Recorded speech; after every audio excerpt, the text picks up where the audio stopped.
Silakan.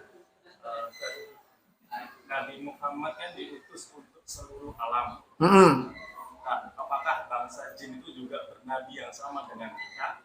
Terus bagaimana dengan orang yang dengan bangganya mempunyai jin penjaga? Oh, tidak apa-apa, dia itu muslim, jin muslim. Gimana? Ya, baik. Bahwa Nabi diutus untuk seluruh alam. Benar. Wa ma arsalnaka illa rahmatan lil alamin. Tidaklah aku mengutus engkau Muhammad melainkan untuk menjadi rahmat bagi seluruh alam. Maka Nabi diutus bukan hanya untuk kafatal linnas, seluruh umat manusia dari berbagai suku dan bangsa. Bahkan lebih dari itu, sudah lintas makhluk. Lintas makhluk, bukan hanya lintas suku dan bangsa. Artinya apa? Nabi Muhammad diutus kepada ats-tsaqalain. Apa ats-tsaqalain? Al-jinnu wal insu. Jin dan manusia. Kalau manusia udah jelas, jin pun itu nabinya ngikut nabi manusia. Sejak diutusnya Nabi Muhammad, maka seluruh jin wajib taslim, tunduk kepada syariat yang dibawa oleh Nabi kita Muhammad SAW. Makanya dalam surat jin, ada jin itu masuk Islam. Setelah apa? Mendengarkan Al-Quran. Dalam surat 72, surat jin. Walaqad uhiya ilaika nafarum minal jinni. Surat 72 kalau tidak salah, ayat pertama.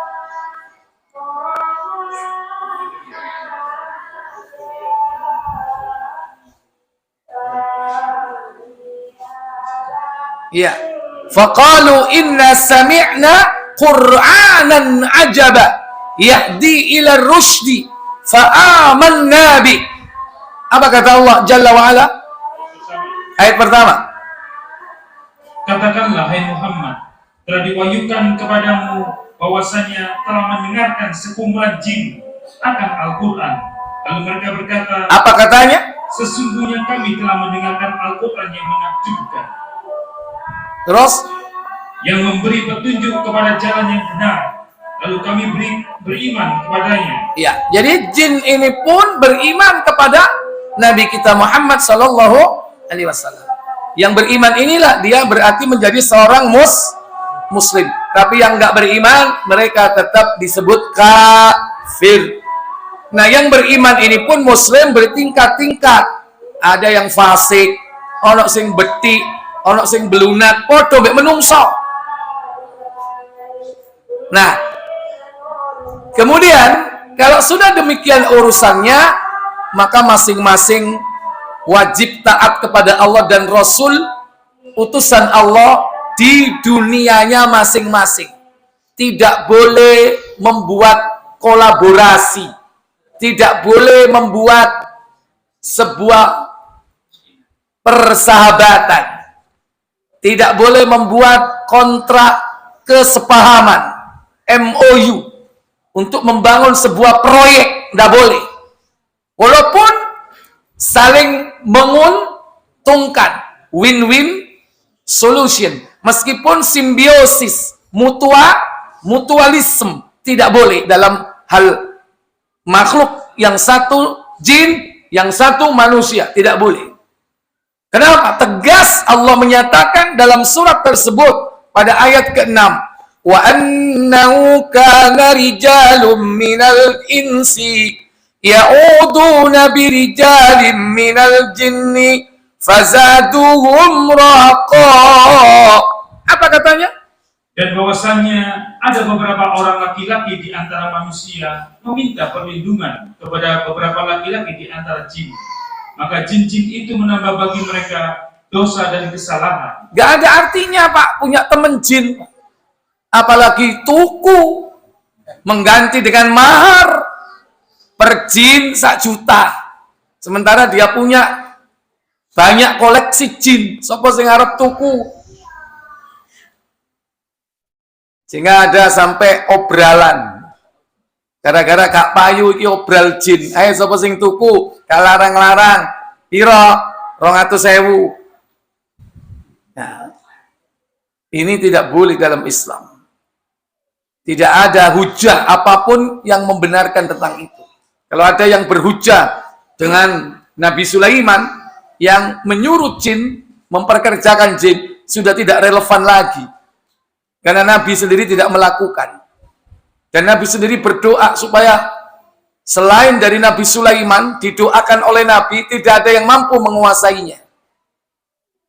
Itu doa Nabi Sulaiman. Selain aku setelah ini, jangan sampai ada orang yang bisa memiliki kemampuan seperti ini.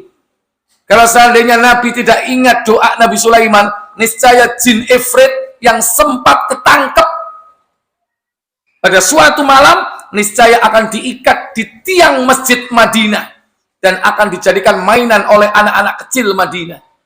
Tapi akhirnya ketika itu Nabi ingat kepada doa Nabi Sulaiman bahwa jangan sampai ada orang sesudahnya mampu menguasai jin, akhirnya dilepas sama Nabi. Duduk koyok sampean dilebokno botol bojo iku. Ya. Sing dilebokno duduk jin iku Memang jin itu kalau kita baca zikir, baca doa, dia mengecil, bahkan sampai sebesar lalat. Tapi bukan berarti lantas mau tegep mau lebono botol. Bohong itu. Kita kan nggak kelihatan ya. Dan orang yang nggak kelihatan itu orang yang normal. Lah bagaimana dia bisa memasukkan ke botol kalau nggak lihat? Loh, saya bisa lihat, berarti nggak normal. Kenapa? Menyelisihi Al-Quran. Karena Al-Quran menegaskan jin itu bisa lihat kita, kita nggak bisa lihat apa? Jin. Itu normal. Nek wong iso ndelok jin iku gak normal. Nek gak normal berarti perlu ditambani, berarti loro. Jiwanya sakit. Bisa jadi apa? Ruhnya, agamanya yang sakit. Karena menurut para ulama, di antara Imam Asy-Syafi'i mengatakan siapa yang mengatakan bahwa dia melihat jin, ketahuilah bahwa dia adalah orang yang kafir. Karena wujud jin yang sebenarnya itu nggak ada yang tahu. Kalau nanti digambarkan seperti pocong, genderuwo, jerangkong, banaspati, wewe, kunti, itu hanya imajinasi manusia. Atau jinnya itu menyerupai gambaran-gambaran yang diimajinasikan oleh manusia. Bagaimana yang diimajinasikan oleh manusia, maka jin itu menyerupai seperti itu. Tapi hakikat seperti apa makhluk jin itu kita nggak tahu. Wallahu a'lam.